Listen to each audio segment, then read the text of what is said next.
اب آپ خود سوچیں کہ جو بندہ صبح سویرے یہ دعائیں مانگ کر اپنے دن کا آغاز کرتا ہے وہ کتنا ایکٹیو ہوگا، کتنا اپنے مقصد میں چاق و چوبند ہوگا، کتنی مفید اس کی زندگی ہوگی جو اللہ کے نام سے شروع ہوگی اور اللہ ہی کی خاطر اللہ کے کام میں پھر بسر ہوگی.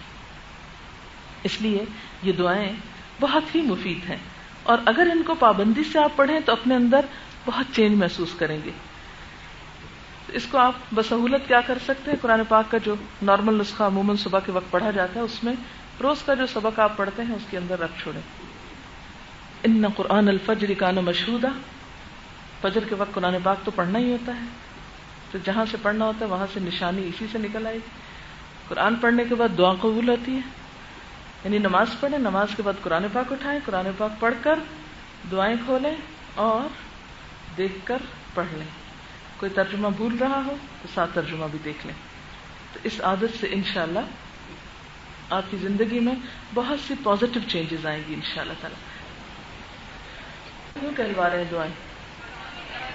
جو سنت طریقہ یہی ہے کہ آپ صلی اللہ علیہ وسلم جو اہم بات ہوتی تھی اس کو 3 مرتبہ کہتے تھے، سکھانے کے لیے خاص طور پر جو چیزیں ہوتی تھی، اور پھر اس کے بعد ترجمہ، اور آخری دفعہ پھر کیوں پڑھتے ہیں، اس کا کیا وجہ ہے؟ تاکہ آپ پورے احساس کے ساتھ اس کو دہرا سکیں. آپ کو معلوم ہے کہ یہاں جب ہم آپ کو سکھاتے ہیں تو صرف آپ کو نہیں سکھاتے، آپ کو اس اینگل سے سکھاتے ہیں کہ آپ کل کسی کو سکھائیں تو اسی طرح سکھائیں. کوئی اور بات آپ کہنا چاہیں؟ جی بہت اچھا سوال کیا. کچھ لوگ یہ سوال کرتے ہیں، پوچھتے ہیں کہ کیا خواتین اپنے ایام کے دنوں میں یہ دعائیں پڑھ سکتی ہیں؟ جی ہاں، بالکل پڑھ سکتی، کہیں ممانعت نہیں آئی. کیا خدا نخواستہ اگر ایک عورت اس حالت میں دنیا سے رخصت ہو رہی ہو، اس کی دنیا کی شام ہو رہی ہو، تو کلمہ نہیں پڑھے گی؟ پڑھے گی نا. اللہ کے ذکر سے کسی وقت بھی زبان کو روکا نہیں گیا. سوال ہے کسی دعا کو 1 مرتبہ پڑھا جاتا ہے، کسی کو 1 سے زیادہ مرتبہ، اس کی کیا حکمت ہے؟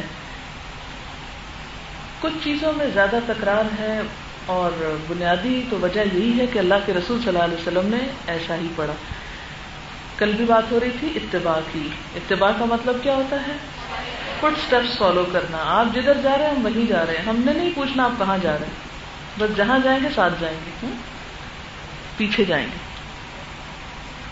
بہت اچھا سوال ہے. یہ بتا دیجئے کہ صبح اور شام کی دعائیں پڑھنے کا افضل وقت کون سا ہے، اور اگر اس وقت نہ پڑھی جا سکے تو کیا اس کے بعد بھی پڑھی جا سکتی ہیں؟ جو آیت میں نے کوٹ کی تھی اس میں آتا ہے وَسَبِّحُوهُ بُكْرَةً وَعَشِيًّا. بکرا کس کو کہتے ہیں؟ صبح کو. یہ افضل وقت سورج نکلنے سے پہلے ہے، لیکن اس کے بعد بھی، یعنی چاشت سے پہلے پہلے آپ اس کو پڑھ سکتے ہیں. اسی طرح وَعَشِيًّا، عشی کا لفظ اس کا معنی کیا ہوتا ہے؟ عصر کا آخری وقت. ٹھیک ہے، سورج غروب ہونے سے پہلے پڑھ لینی چاہیے. لیکن اگر کسی وجہ سے سورج غروب ہونے سے پہلے نہیں پڑھی جا سکی تو مغرب کی نماز کے فوراً بعد پڑھ لیجیے. ٹھیک ہے. اور اگر بھول گئی، اول تو یہ کہ جو طریقہ میں نے آپ کو بتایا ہے کہ اپنے قرآن پاک کے اندر رکھیے تو انشاءاللہ نہیں بھولیں گے. اس طرح دعاؤں کے بہانے قرآن کی عادت ہوگی، قرآن کے بہانے دعاؤں کی عادت ہو جائے گی، تو وہ ایک دوسرے سے سپورٹ مل جائے گی آپ کو. لیکن جن دنوں میں آپ فجر کے وقت قرآن پاک کی تلاوت نہ کر سکیں تو اس کے لیے کیا ہے کہ ان دعاؤں کو آپ ایک چارٹ کی شکل میں اپنے کسی کبرڈ پہ یا کسی ایسی جگہ پر لگا چھوڑیں، خاص طور پر شام کی دعائیں پڑھنے کے لیے. لیکن میں نے اسی طرح یاد کی تھی، رٹی نہیں تھی. ہر روز اس جگہ پہ جا کے کھڑے ہو کر پڑھ لیتی. چند دنوں کے بعد خود بخود ترتیب بھی یاد ہو گئی اور دعائیں بھی یاد ہو گئی اور عادت بھی ہو گئی. یہ پوچھنا چاہتی ہے کہ فجر کے بعد قرآن مجید میں سے کیا پڑھنا مسنون ہے؟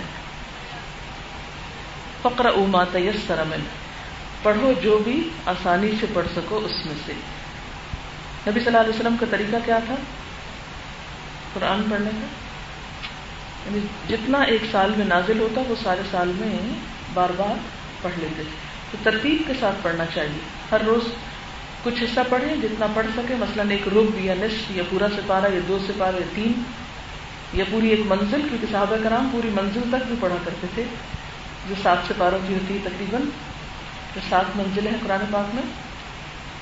تو آپ اپنی سہولت کے مطابق ایک صفحہ، ایک رکوع، ایک ربع، نصف، ثلث یعنی ثلاثہ، پورا پارہ، 2 پارے، منزل، جتنا چاہے پڑھیں، لیکن 3 دن سے پہلے ختم نہیں کریں. صرف سورۃ یاسین پڑھ کے قرآن پاک بند کر دینا درست نہیں. اگر ان دعاؤں میں سے کچھ دعائیں زبانی یاد ہو تو کیا چلتے پھرتے یا کوئی کام کرتے ہوئے پڑھ سکتے ہیں؟ بالکل پڑھ سکتے ہیں. اس کے لیے کوئی شرط نہیں کہ آپ کتاب لے کے ایک کونے میں جا کے بیٹھ کے پڑھ کے پھر واپس آئیں.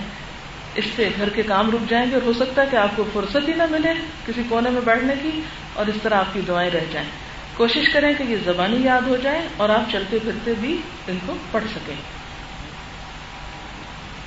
سوال ہے، اگر ان دعاؤں کو جان بوجھ کر چھوڑ دیا جائے نیند یا سستی کی وجہ سے تو کیا گناہ ہوگا؟ گناہ تو نہیں ہوگا، لیکن محرومی ہو جائے گی ثواب سے اور ان کی قبولیت کے فائدے سے.